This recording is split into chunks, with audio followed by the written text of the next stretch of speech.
In this lesson, we are going to cover 6 basic truths about pain. It might be tempting to skip to the end and just read the 6 basic truths, but I would urge you to really take the time and listen to this lesson all the way through, because learning and allowing the time for the information to sink in is actually a critical part of the healing process. Incidentally, that brings us to our first of the 6 basic truths about pain. When it comes to pain, knowledge gives you power. It sounds cheesy, but it's true. Knowledge is so powerful, in fact, that education about pain is a medically recognized form of treatment. Healthcare practitioners call it therapeutic neuroscience education, which is a fancy way of saying that someone is learning about the biological processes of pain. Scientific studies show that this sort of education is linked with decreases in physical symptoms, improved function, reduced fear, improved mobility, and a calmer nervous system. So as you listen to these basic facts about pain, you can feel good knowing that you're already doing something scientifically proven to help you. So with that, let's move on to our second basic truth about pain. Pain is designed to protect. From an evolutionary perspective, pain helps us survive. As humans, we can use pain to learn about our environment and get better at avoiding anything that could potentially harm us. It acts as a sort of danger signal, telling us if we get too close to a hot burner or teaching us not to pick up that piece of broken glass. It also motivates us to take it easy when the tissues in our body are damaged and need to rest in order to heal. There are a few people in the world who experience no pain at all, and it's no surprise that this condition also comes with a very short life expectancy. The point is, a life without pain is not ideal, so keep in mind that pain is actually designed to be a helpful experience that allows you to survive by alerting you to danger. So pain is designed to keep you safe, which is why an injury will usually hurt. But in some scenarios, pain can be suppressed even if there is an injury. And in other cases, pain can be produced when there's no injury at all. This mystery brings us to our third basic truth about pain. Pain is not just a physical experience. Old models of pain, which is what most of us were taught growing up, showed that pain was only caused by physical damage to the body. In recent decades, those models have been proven wrong. We now know that physical damage to the body is one of many factors that make up how much pain we experience in any given moment. But it's actually one of the least influential factors, particularly when it comes to chronic pain. Consider this example. Imagine you are sitting on the couch with a sprained ankle. Picture yourself trying to get up off the couch and onto the injured ankle. You probably feel a throbbing pain the moment your foot hits the ground. Now, imagine you're sitting on the same couch with the same sprained ankle, only this time a lion is in the room with you. Now, when you try to stand up, you feel no pain at all. You begin to run as fast as you can on the injured ankle, relatively pain-free until you reach safety. Then and only then does your ankle begin to hurt again. In each scenario, we see the same physical injury, yet a drastically different response from the pain system. You can probably think of a time in your life where something similar has happened to you. So how does this happen? It happens because our pain system is sophisticated, and it takes all of the information that's important to us into account when deciding whether or not to produce pain. And the reason it's able to make this high-level decision is because your pain system has a command central located in the most advanced computer that exists, your brain. And that's our fourth basic truth about pain. All pain originates in the brain. This is true for every single type of pain that you will ever experience. regardless of how it started, how severe it is, or how long it's lasted. Pain does not exist until the brain says that it does. Think of a broken arm. Your arm is the part that's injured, and your arm is the part that feels the pain. So you may think it logical that the arm created the pain, but that's not true. The nociceptors in your arm alerted your brain that there's a potential threat. Then the command central in your brain decided how much pain should be produced in order to protect you from that threat. And then, in a matter of nanoseconds, your arm began to hurt. The same is true for all types of pain, whether they are associated with a physical injury or not. Your brain produces pain in response to all sorts of potential threats, not just physical injuries. And no matter what the threat is or what the symptom shows up as, your brain is always the one calling the shots, deciding what amount of pain will best protect you in this moment. Sometimes people worry that this means that pain is all in their head, as if their brain has imagined it. And that's simply not true.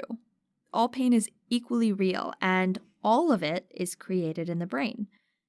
If anything, knowing this helps to explain why people can experience such severe symptoms in the absence of any tissue damage in the body. So, while pain can be felt in any area of the body, the decision to create it lies with the brain.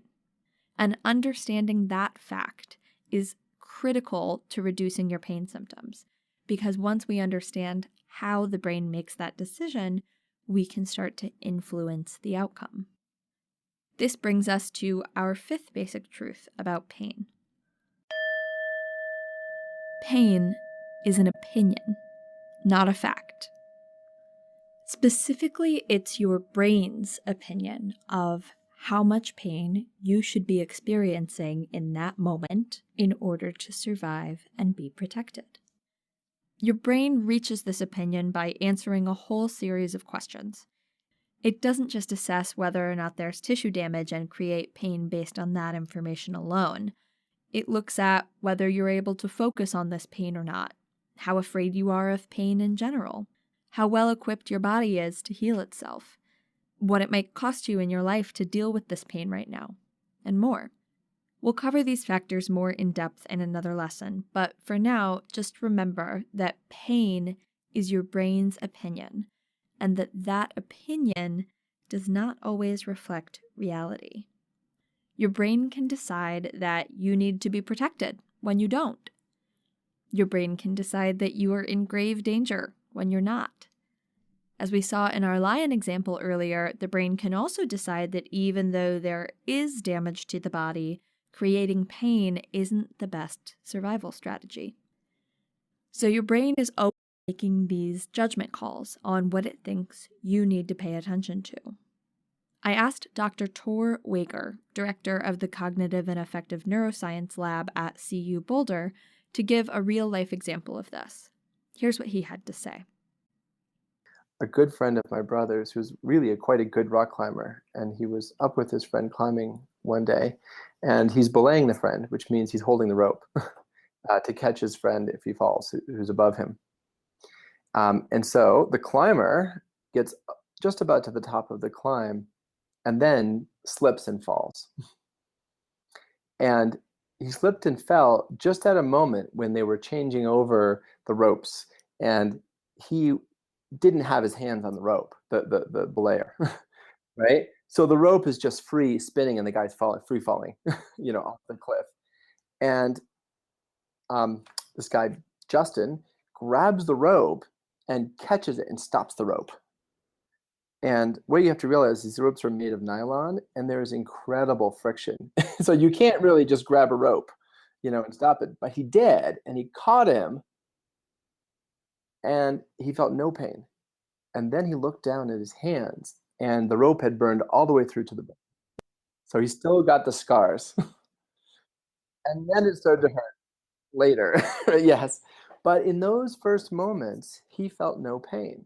And that's one example of really strong control of pain and pain processing based on what's happening in the environment.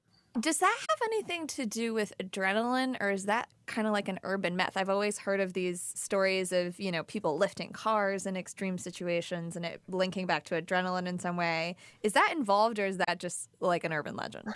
Well, I mean, adrenaline can certainly have many effects on the body, but in this case, um, it's too fast. There's no way that he could release adrenaline through the sympathomedullary axis into the bloodstream, have that circulate, and have some kind of effect.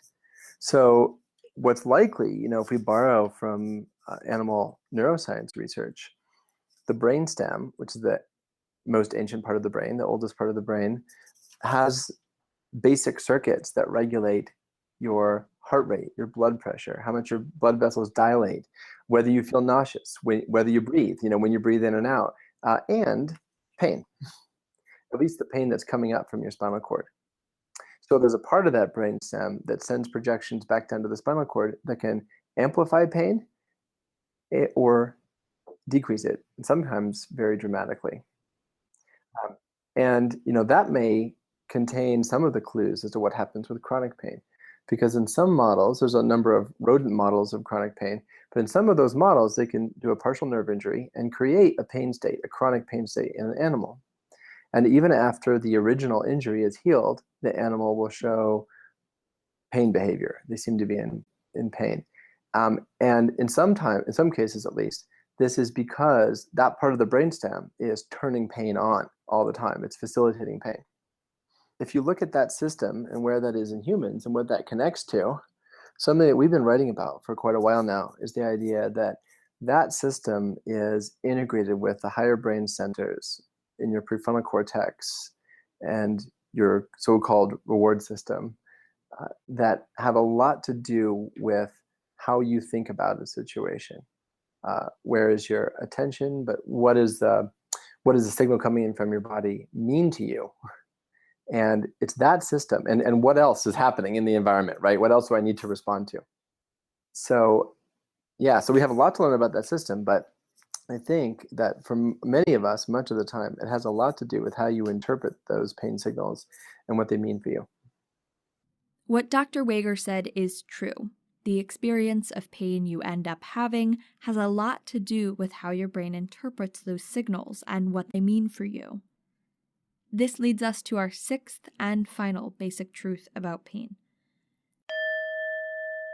To get rid of the pain, you have to treat the brain. Even when physical factors are present, they are not the whole story. And in most cases of chronic pain, even the cases that started out with an injury or surgery or some sort of tissue damage, the contribution of the physical component to the overall experience of pain is usually quite small. Leading neuroscientists, physicians, physical therapists, and other healthcare practitioners are starting to approach pain this way. They look at it through what's called a biopsychosocial lens, one that takes all contextual factors into account, not just the physical changes happening in the body. I asked Dr. Tim Flynn, a board-certified physical therapist and widely published author, to explain how our understanding of pain has evolved in this way. The biopsychosocial model is a relatively recent event because most of medicine during the 20th century was based very much on a Descartes model of kind of a very linear approach to disease. In other words, we image things and we expect if we see something amiss there, that is the problem, and we cut it out, burn it out, or inject it, or whatever might be. Mm-hmm. So that's a very old model of looking at pain. Mm-hmm. And that was really the model of disease that many physicians carry to this day, especially when we look at musculoskeletal pain. A biopsychosocial model is really a model that incorporates the biology, the bio of the human, the psychology of that individual, and then the social framework and constructs in which that individual is at. We can have the same biology or very nearly the same biology and suffer a similar injury, but depending on our psychological framework at the time and our social framework, our capacity to be able to resist that trauma. In other words, if we're not, if we're just getting by day to day and just, one more event just tips us over what our body and mind are capable of, then we may go on to a persistent condition. So the biopsychosocial model really encompasses what it truly means to be human. And more importantly, when we come with some complaint, ache, pain, that we really need to take all those factors into consideration, not just the biology that at that moment in time. This may all seem pretty straightforward, but it's a lot of information to take in. So take a deep breath and let's review the 6 basic truths about pain. Number 1, knowledge gives you power. Number 2, pain is designed to protect. Number 3, pain is not just a physical experience. Number 4, all pain originates in the brain. Number 5, pain is an opinion, not a fact. And finally, number 6, to get rid of the pain, you have to treat the brain.